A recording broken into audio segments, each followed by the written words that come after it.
Hi everyone, today I am refinishing this stool, which I'm using as a little end table piece here and a spot for a plant or flowers.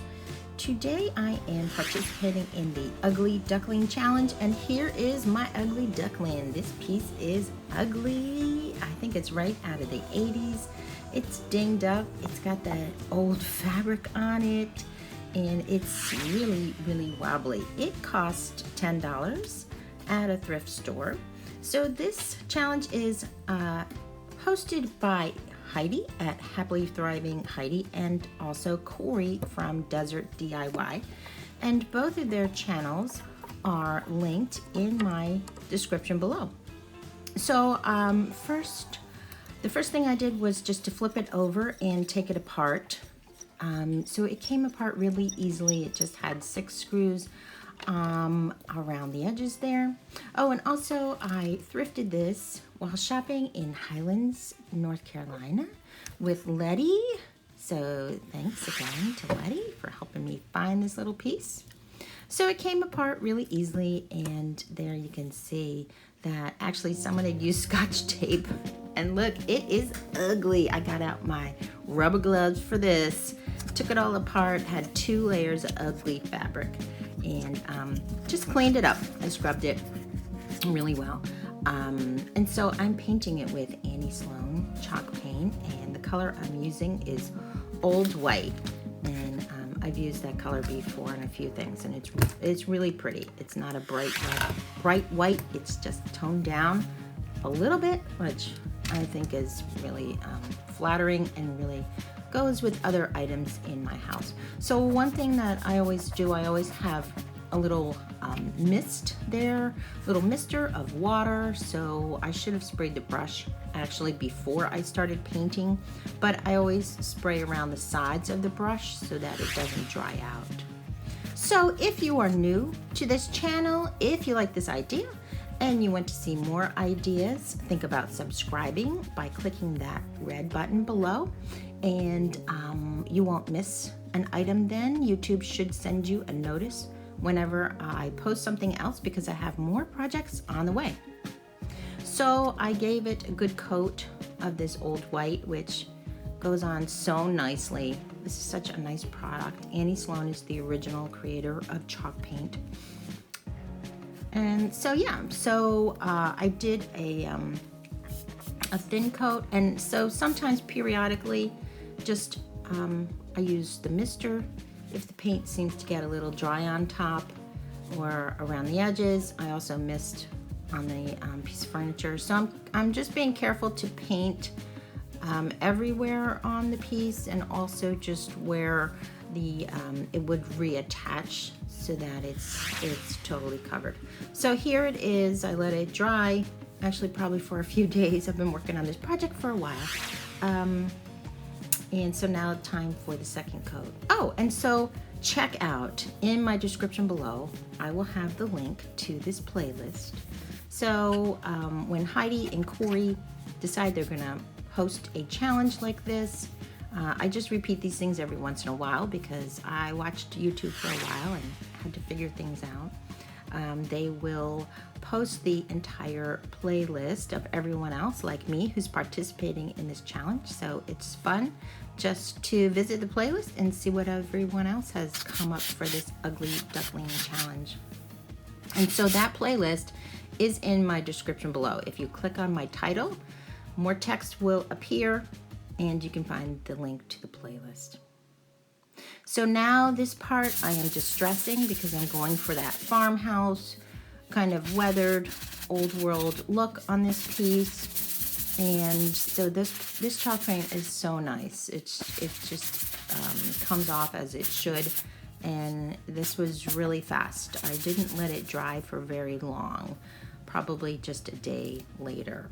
And so I finished my sanding, and now I'm going to use this fabric, and this was such a deal. I got this at Joann's. The total was $7.13, and I really like the colors. I like the bright patterns.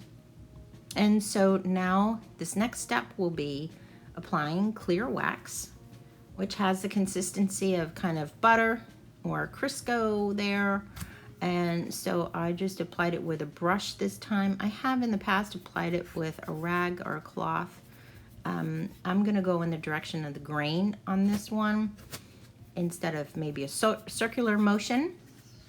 And so I let it dry for a little while, and then you just buff it off. So you just kind of like you're applying hand lotion really, and then you just take it off so that you kind of polish it a little bit, and then when it dries, it's not shiny, it just gives it a coating kind of. It's really nice.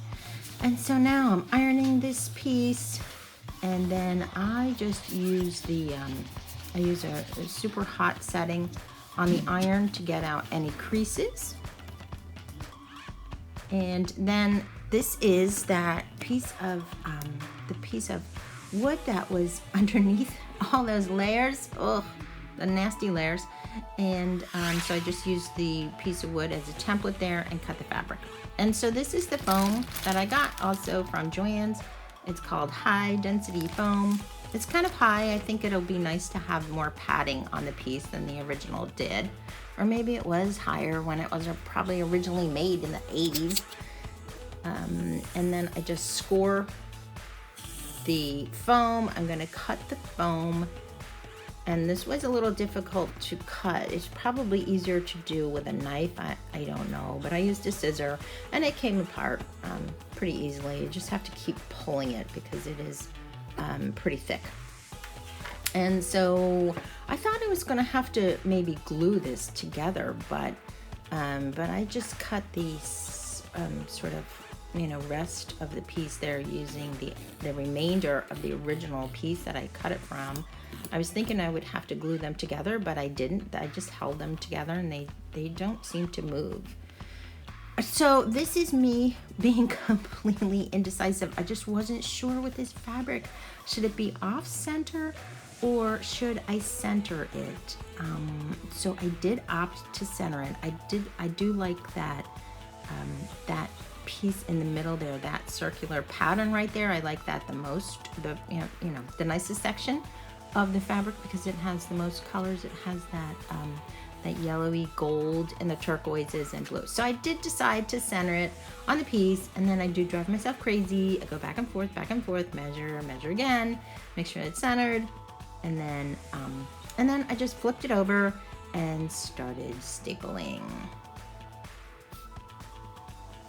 And so I do, whenever I do a project like this, I do make sure that I kind of cut the fabric with at least 6 or 8 inches extra, because I do find that no matter what, one side or another turns out a little shorter than I thought it would be. So I do try to always give a little extra. And then I'm making sure that I staple far enough away from the edge so that I have enough space to reattach the wood frame. I learned that the hard way.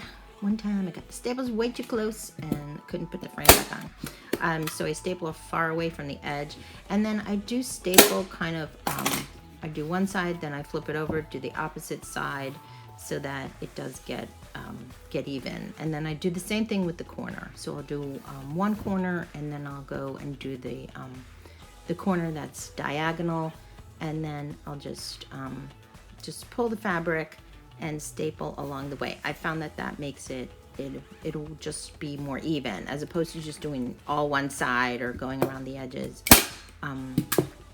just going around the perimeter. Just keep flipping it and do the opposite side. And so this came together really easily. I'm using my staple gun. It's called, I don't know what it is, just a heavy duty staple gun. I got it at Home Depot years ago. I've used it for a zillion projects, and it's great. So this is just what the back looks like, and I just keep pulling it. The corners are the toughest, but I don't know, I just tucked them under. They're not exactly perfect, but I think they're fine.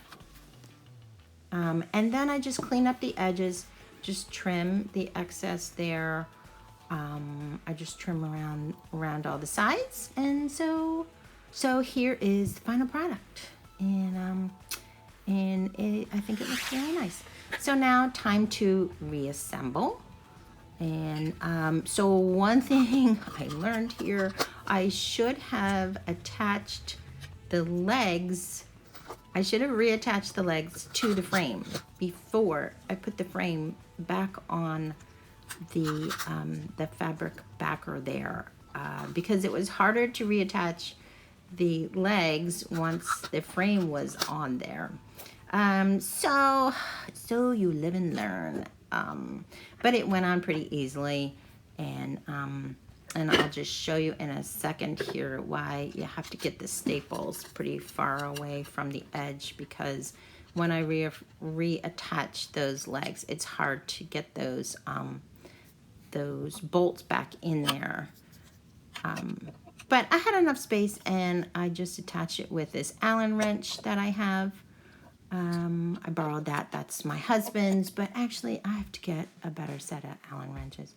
So here's my finished piece, and here's my lovely model, Casey, my pit bull mix, we think. I don't know, she's a rescue. She's so good. And so just to style this, I actually brought this Pachysandra in. This is just ground cover. I have Pachysandra in my front yard, and I want to plant it in my backyard. So about a month ago, I brought in a bunch, and that has a bunch of roots. So it's been great to have just in the winter, a little green. So I'm going to be planting that Pachysandra soon.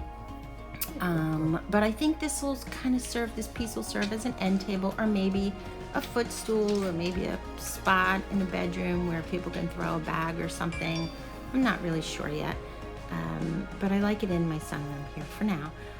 So after I plant that Pachysandra, maybe I will replace it with this little gem. I found this at Goodwill a couple of weeks ago. It was $2.99, and then that little bunny rabbit, that little bunny there, and yeah, so I think it'll be a little spot to put maybe a glass of wine or mug or something, as long as it has a little tray on top of it. So I like pieces that are kind of versatile, and of course, you know, I always have flowers on everything. So thank you so much for watching. Casey and Ozzy say goodbye until the next one. Bye bye.